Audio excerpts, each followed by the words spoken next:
J'ai commencé le volley à l'âge de 6 ans dans le club de Moulins-les-Metz où j'ai évolué jusqu'en senior pré-national. On a failli monter en National 3 et depuis 2-3 ans, je fais partie du club de Sarralbe. Un club qui lui évolue en National 3, troisième échelon avant les championnats professionnels. Bienvenue au COS, Club Omnisport de Sarralbe, section volleyball. Alexandre, 33 ans, joue dans l'équipe Fagnon. Depuis qu'il a rejoint le COS, il s'investit de plus en plus dans le club. J'ai commencé en tant que joueur et après je suis rentré dans le comité du club et je m'investis en tant que aussi chargé de communication. Donc je m'occupe du site internet, du compte Facebook. Le volleyeur donne également un coup de main pour encadrer les jeunes.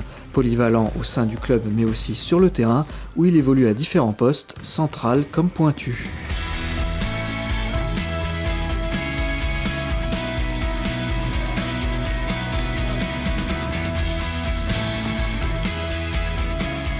Alexandre est malentendant de naissance avec une surdité évolutive.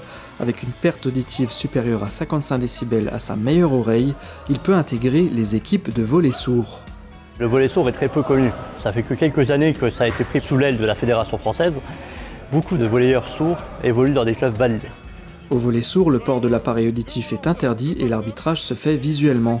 En février 2017, Alexandre est repéré et sera sélectionné en 2018 en équipe de France, 3 ans qu'il joue en bleu.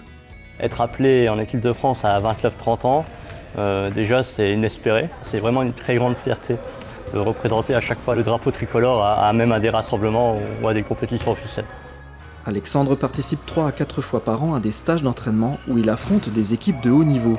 En juin dernier, il a terminé 3e de la Coupe de France de volley sourd avec l'équipe du Stade parisien des sourds. Mais cette année, le volleyeur n'a pas été sélectionné pour participer aux championnats du monde en Italie.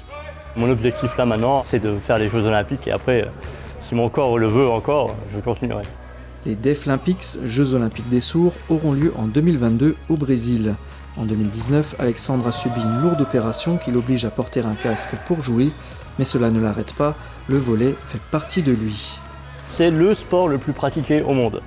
Tout le monde le pratique une fois dans sa vie, que ce soit au collège, à l'école maternelle, à l'école primaire. C'est un sport qui réunit la solidarité, l'esprit d'équipe et les envies de gagner. Et en général, quand on commence, on y reste.